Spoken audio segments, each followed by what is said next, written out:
Good evening. It is Wednesday, August 14th, 2024. I am Daniela Edwin. Welcome to the Hot 7 TV Nightly News. We are on Flow Channel 117, Kiss FM, the Caribbean Hot FM mobile app, and the Caribbean Hot 7 TV Facebook page. Not forgetting those of you using the Hot 7 plug and play antenna. Thank you so much for joining us. Barely 1 month following the last road fatality, another individual has lost their life in a vehicular collision which occurred on Tuesday night. This now brings the island's road fatality toll to 40.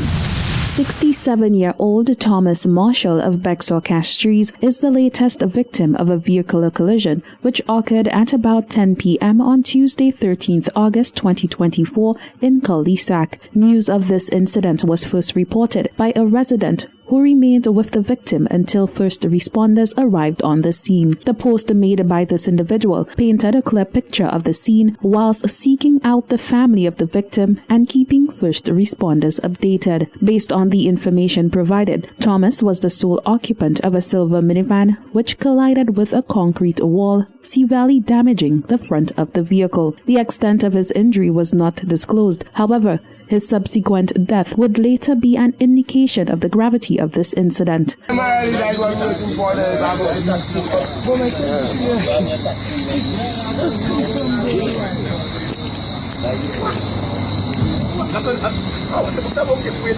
The official police report states that the traffic department in Castries received a report of a vehicular collision at Cul-de-sac Castries. At the scene, investigators discovered Thomas and he was conveyed to the OKEU hospital by personnel from the Saint Lucia Fire Service, where he later succumbed to the injuries sustained and was pronounced dead by a medical practitioner. Reporting for the Hot 7 TV News, I am Jasmine Duncan. The implementation of a minimum wage in Saint Lucia has resulted in an ongoing back and forth between Prime Minister Philip J. Pierre and the leader of the opposition, Alan Chasney. Chrissy Bakey delves into the who said what with regard to employee layoffs come October 1st. In the lead-up to the implementation of the first ever minimum wage for Saint Lucia, Prime Minister Honorable Philip J. Pierre issued a warning to employers not to dismiss their employees. I want to discourage you from attempting to lay off workers instead of rewarding their years of hard work with this minimum wage. To do this would be to sow the seeds of discord, disenchantment, and probably criminal activity, which would be counterproductive for all of us in the long run. In an exclusive interview with Caribbean Hot 7 TV, opposition leader Honorable Alan Chasney discussed the implementation of the new minimum wage. If you force the private sector and even the public sector to increase salaries and there is no commensurate increase in the productivity, then they're going to lay people off. Now, for the Prime Minister to sit there and stand and say, oh, anybody who lays people off is going to be considered to be an act of treason, right? How do you do that? So again, it speaks to a failure to understand what's going on. It's about playing politics and playing on public sentiment rather than giving people a real solution to the problem. In a press release issued by the Office of the Prime Minister on August 13, 2024, they refuted the statements made by the leader of the opposition. According to the document, quote, the allegation made by the leader of the opposition stating that the Prime Minister said, quote, anyone who lays off people is considered to be an act of treason, end quote, in relation to the minimum wage is false. Prime Minister Honorable Philip J. Pierre has never at any time made such a statement. These claims are entirely unfounded and designed to mislead the public. We call on the leader of the opposition to stop his peddling of unsubstantiated and untrue remarks. End quote. The opposition did not directly respond to this. However, it appears this has been an ongoing debacle. Prime Minister Philip J. Pierre had previously accused the opposition United Workers' Party of orchestrating a plan to terminate workers. This accusation was made whilst addressing attendees of the annual general meeting of the ruling Saint Lucia Labour Party. And they are planning and plotting with some people to lay off workers because of the minimum wage. The United Workers' Party planning and plotting with people to lay off workers. The Prime Minister has not provided additional details to support this claim. For the Hot 7 TV News, Chrissy Bakey reporting. The CIP saga continues as the leader of the opposition and tourism minister both had their say on the many issues currently affecting the island's citizenship by investment program. The tourism minister was the lead speaker at the CIP meeting, where opposition leader Alan Chasney was in attendance. Chasney sought clarity on the funds collected by the developer, whilst the tourism minister responded, refuting the claims being made. During a recently held Chamber of Commerce executive luncheon, members were invited to an address by Minister of Tourism, Honorable Dr. Ernest Healer, on the island's citizenship by investment program issues, challenges, and the way forward. According to the Ministry of Commerce, this meeting was to allow members to gain a better understanding of the many concerns about the citizenship by investment program and truly assess the potential impact it has on the economy and the country. This meeting was a highly anticipated one, as the island's CIP has been the center of attention given the ongoing RICO lawsuit filed against Saint Lucia's and St. Kitts CIP programs for the alleged underselling of passports. The opposition United Workers' Party has been vocal in their pursuits of gaining information on the claims being made by claimant Philip Martinez of MSR Media. The main claim states that funds retained by the developer belongs to the state. During the luncheon, the tourism minister responded to this allegation. I want to respond to the repeated claim made by Martinez and the opposition that there is a CIP scandal and that more than $1 billion is missing and should be returned to Saint Lucia. You would recall that I explained that in the real estate option, the minimum investment amount is paid and belongs to the developer. This money is never that of the state and cannot be claimed as such. What belongs to the state is the administrative fees that are paid.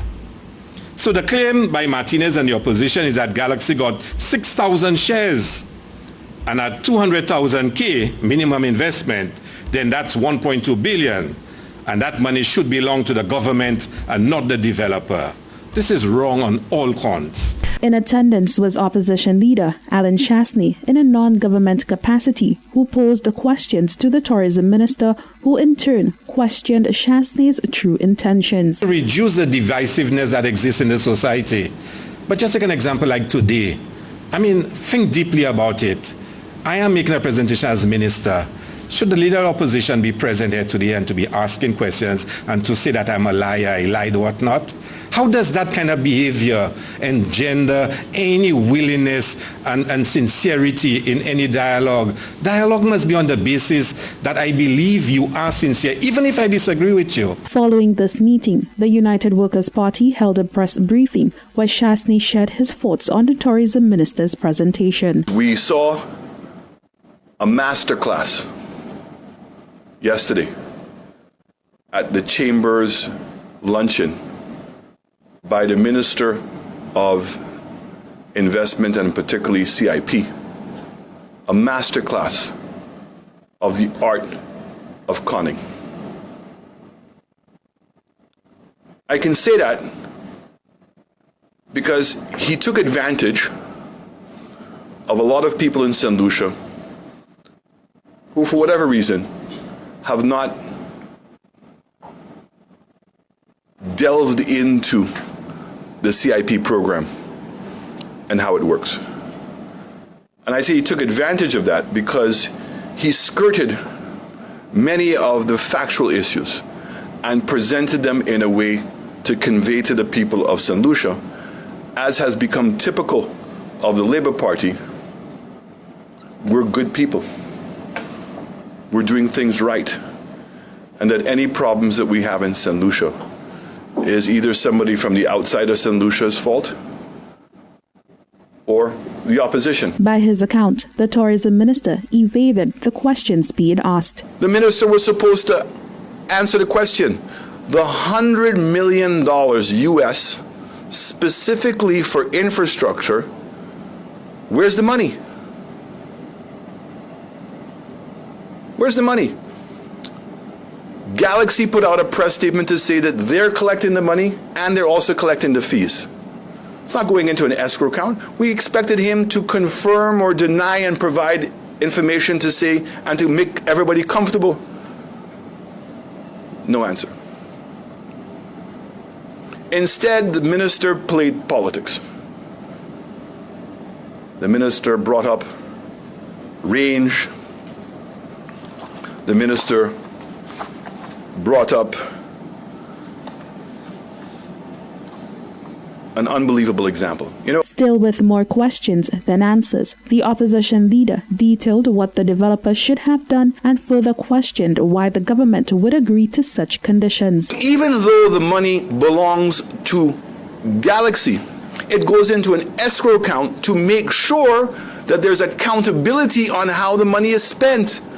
Because they were given those citizenships to build a hotel.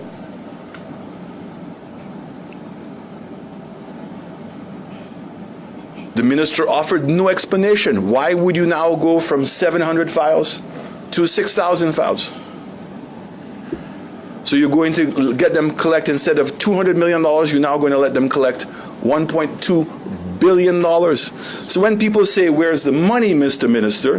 They're saying if the hotel only cost $400 million and you're allowing them to sell $1.2 billion, where's the $800 million? It doesn't make sense to anybody as to why you would do that.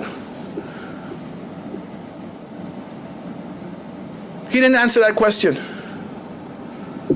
He didn't, in fact, answer any of the questions. Based on the explanation given by Hilaire in his presentation, the administrative fees are what the government collects, and according to the amounts posted to the CIP website, the highest applicable amount under the real estate option is US $30,000 for an applicant with 3 qualifying dependents, and when multiplied by the alleged 600 files given to the developer equals $180 million US.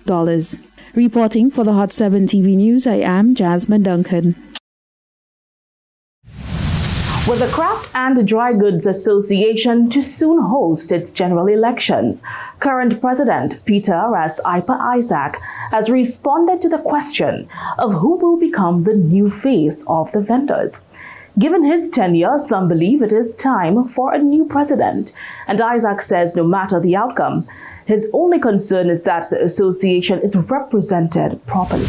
The vendors of the Craft and Dry Goods Association are gearing up to cast their vote in an upcoming election to take place during the binary general meeting. The general question being asked is, will current and long-standing President Peter Ras Isaac be throwing his hat into the ring? This is his response. The last time I almost opted to don't make this move towards being the president anymore. But when I did that, some people thought I was giving up on the Vendors Association. The vendors, in fact, vendors thought, if it's not me, who will be, and so on. But I made up that conscious decision. But then again, something came about. I suspected that some people decided that they wanted to push me out. Now, I am not a pushover. It's not easy. I'm not a pushover. I may be a lot of things, but not a pushover. So I had to prove to them that I'm not a pushover, and it worked. They couldn't push me over. So the point I'm making now is, I am not going to be one who's going to try to be a person who's going to let the vendors down. If the vendors think that I could continue representing them, so be it, I'll be there.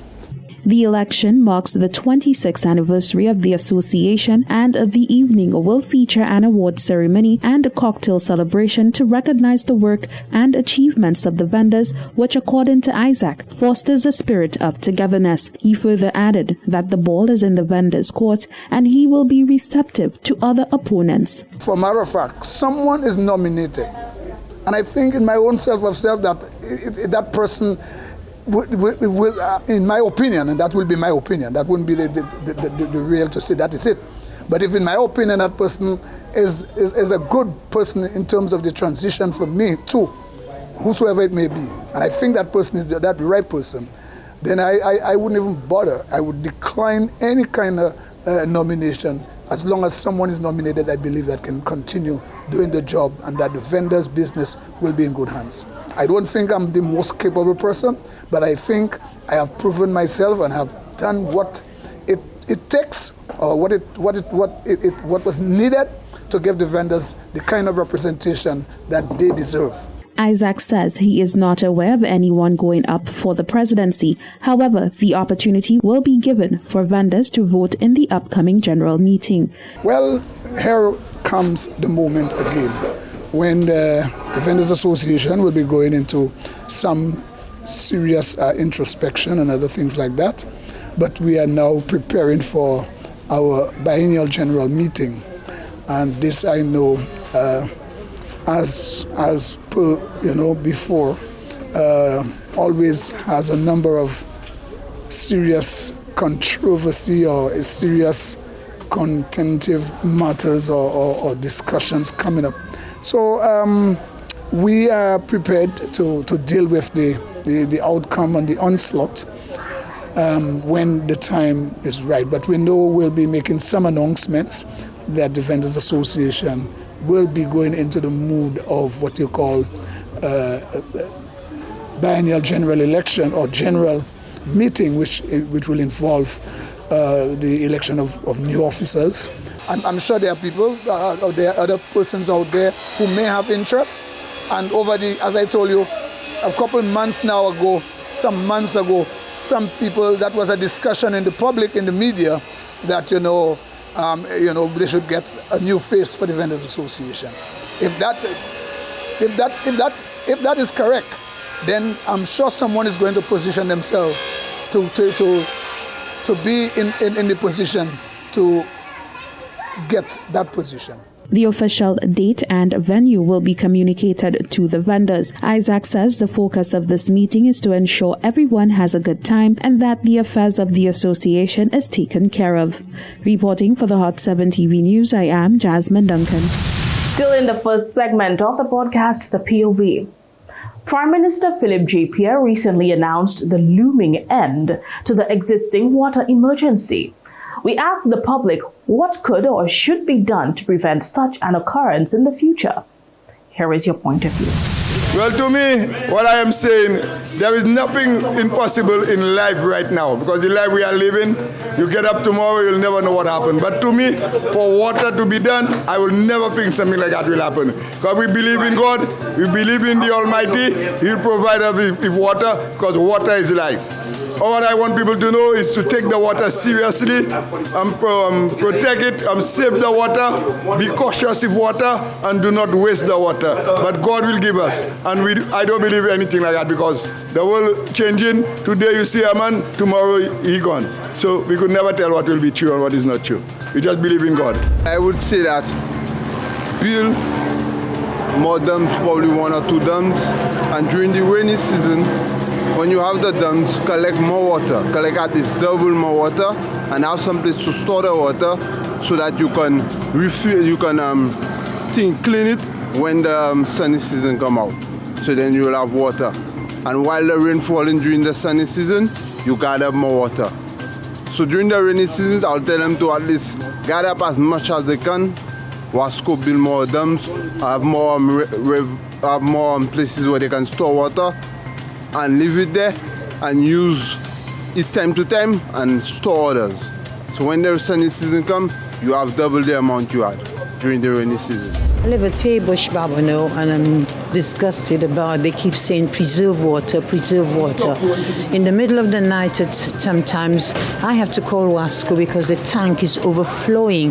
When I say overflowing, like a river, it's overflowing. And they take sometimes 2 hours before they come and sort it out, turn the pump off or whatever they have to do. They send me big bills. Sometimes for weeks I don't have any water. don't have any water. Yes, see, the bill has never been $150. I am so sick of the situation. I just wish something could be done permanently so we can get at least water for a week. If they stop it for a little while, fine. But sometimes 2-3 weeks, a whole month, I don't get water. Right? And when I call, I want to keep calm, but sometimes it's so difficult to keep calm. I just pray. Water is life. And I pray that one day they sort this out permanently. Firstly, we should try to have better storage for Saint Lucia. And number 2, repair the broken pipes and change the pipes so we could actually have less wastage in our pipes. So these 2 things should be taken care of very seriously. First, to begin with, the major reservoir in Saint Lucia, it needs to complete the desilting process, which they started quite a number of years ago. I mean, they have been taking a $10 stipend from people for quite a number of years now, and the desilting process still isn't completed. That's one. The next thing I think, or I suggest, whichever word is more appropriate, that the government should embark on, the next program the government should embark on is, I think we should create ways and means, and I think the only ways and means to create is to have, or engineer, I think is the best word, another reservoir which could hold much more water than the one we have. I don't know how they're going to do it. Of course, it'll cost some money, but everything you're doing right now costs money. So for us to be able to harvest more water, because of course we have a lot of water falling in Saint Lucia in the rainy season.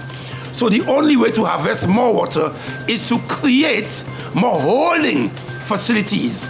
And of course, I think by all means, this is going to bring an end to the water crises that we've been having year after year after year. Want to share your point of view with us on trending topics in the news? Look out for our reporters or head over to our Facebook and Instagram pages at Caribbean Hot 7 TV.